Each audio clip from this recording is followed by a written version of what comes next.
so food in Mexico is glorious. I mean, it's wonderful. The food is always good. I would say everything they touch is amazing. There are some staples as far as food goes. They do like to cut up lettuce and pour lemon juice on it and serve that on the side with either some beans or some rice and then chicken. And they do something I've never seen anywhere else in the world. They'll pound their chicken breast flat with a hammer, basically, and then bread it or whatever you want. But then they'll, you know, serve you this fried, really, really thin chicken. And that was, you know, probably a third of all the meals I ate at members' houses was that flattened breaded chicken with lettuce that'd been, you know, lemon juice and the rice or the beans. And it was good. You did get a little tired of it, but man, I mean, it filled you up and it was delicious. And the members were always so happy. And they always made different salsas, which was great. You know, Mexico's salsa capital of the world. So try it out. I mean, don't be scared. Like, the salsa is delicious, and you probably won't get this chance ever again to try all the different types. Tacos, number one. That's my heart created a space for taco love because it's incredible. There's nothing like it, and people call certain tacos authentic up here. They're not. There's nothing quite like Mexico City tacos, because even in other parts of Mexico, they're not the same. So if you get called there, you're lucky. And then they do have other different types of things, pambazos, but that's like kind of a fried corn, kind of like a tortilla but thicker, and they, like, you know, kind of open it up and shove thin. Oh, gorditas.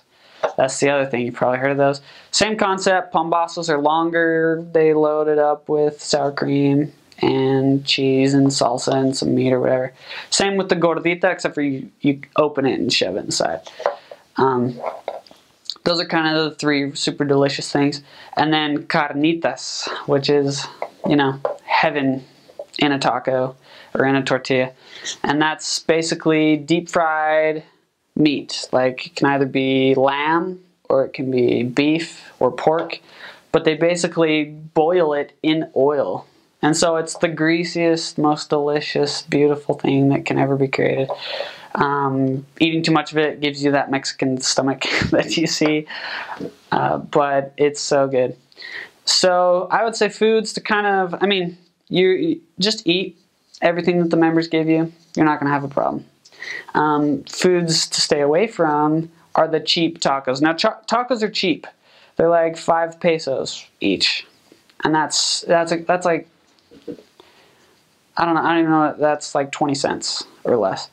Yeah, it's like a dime. What am I talking about? It's crazy. It's cheap, but you might be tempted to get cheaper tacos off the street. Now, the thing is, don't, because remember those mangy dogs I talked about earlier? You might have one of those in your taco.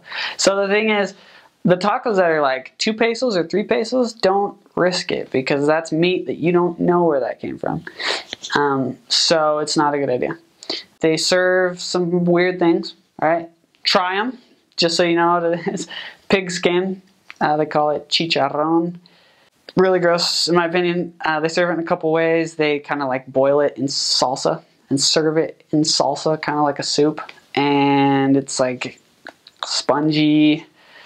Okay, I don't want to freak you out, but, and then they serve it crispy and fried, and they like put salsa on it and avocado, and they eat it kind of like a cracker. We'd like load up with cheese.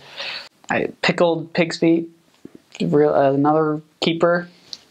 Moronga, now it's blood sausage. Now, I don't know what the strict doctrine is on like eating blood, but even if you could, why would you? Because it's incredibly nasty. So I wouldn't recommend never eating blood sausage, because I did, and it's disgusting. So besides those things, I mean, all the food is just incredibly delicious. You'll get to try lots of different flavors. Enjoy the salsa while it lasts, because it's incredible. There's almost a homogeneity, or like a sameness to the food preparation places. Like, I mean, a taco stand here is a taco stand there, and it really doesn't make any difference almost where you get your food. It really doesn't. But there is one taco stand that I found that was superior to all others, and it was actually in the first area I was at, although I only found it later, in Vicente Guerrero, You have to go to the new community called Pueblo Nuevo. And right at the entrance on your left at night, there's this guy that makes tacos. And I don't know what it is, but he has the best tacos on the planet. Alright, so just remember that. Vicente Guerrero, Pueblo Nuevo. But besides that, it really doesn't matter. You can go anywhere and get the same tacos, same flavors, same everything. So there's kind of a consistent food style. Now I have this bone here. It's pretty cool. It's actually a sheep jawbone. And this was given to me by a family down there. It's called La Familia Perez Gutierrez. And this family was awesome, you know. The first counselor of the stake president, you know, was in this family. They were just rock solid, cool people. But they were always, on the back I even wrote, donde siempre hay una fiesta, because they were always partying. They had like 9 siblings. They'd have these big parties. Parties are huge in Mexico. This lamb was made into the carnitas that I was talking about. And I just kept this bone.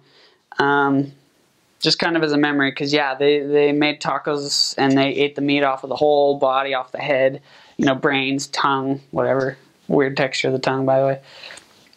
But yeah, they were a cool family. They cook up these big meals, you know, on the fire, and these big pots, rice, and then beans, and then pork, and then something really nasty called pancita. It's like basically intestines chopped up and put in a soup. I don't know why anyone eat it. My wife loves it. I hate it. But they're big into parties, and and a party equals food, and that's kind of what their parties are centered around, is food and socializing, and so it's pretty fun.